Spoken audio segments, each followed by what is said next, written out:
Așa, să postăm și un vlog, că n-am mai făcut asta de câteva zile. Și în primul rând aș vrea să începem cu acest autobuz, care, când am fost să-mi iau iubita de la aeroport, logodnică și viitoare soție, uitați-l, filmați-l, venea cu 80 la oră, cu 90 la oră. Venea cu 90 la oră pe stradă și m-am băgat că mai era liberă o bandă și... Nu, venea cu 90 la oră în parcarea aeroportului. În parcarea aeroportului. Și na. Mă rog, șoferi. Da, ei, și nu ne-am mai văzut de o săptămână. Nici n-am mai prea postat, nici pe TikTok, nici pe... Credeam că cu mine nu te-ai mai văzut de săptămână. Se vorbeai de măritoritori. Credeam că zici de... Nu, cu tine nu m-am mai văzut. Da. Eu credeam că zici că cu șoferul pe autobuz. Nu, pe domnul știu. Da, bun. Când m-am văzut că n-am plecat. Și acum e cam foame. Am trimis un mail către un holding azi, un mail interesant. Avansează proiectul Solmag.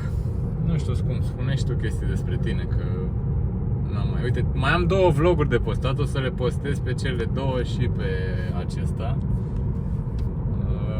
Chiar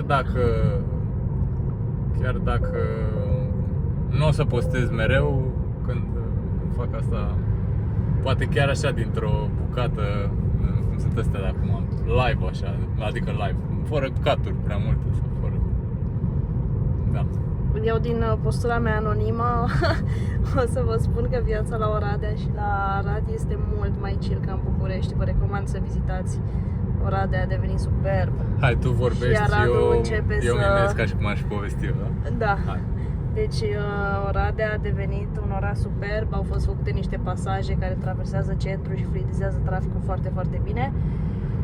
Au fost restaurate clădirile, au fost refăcute străzile, centrul este superb luminat. Aradul este în proces de restaurare, se simte dominația austro-ungară pe care a avut-o, se simt clădirile, se simte un pic aerul, dar totuși e frumos. Am prins zilele Aradului cu un festival cu muzică și mâncare foarte bună. Sâmbătă cântă Smiley și Capron, nu i-am prins din păcate, dar am reușit să fur așa un pic din aerul vestic, să spunem. Aerul vestic și un pic din accent. No, ciao! Bella, ciao! Bine.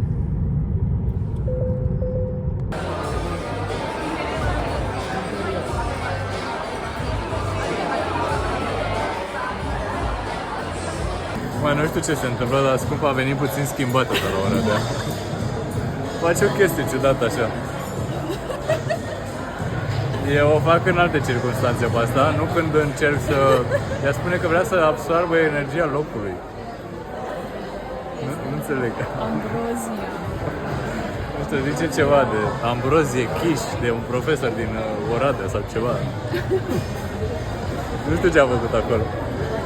Acum... Da, ne descurcăm.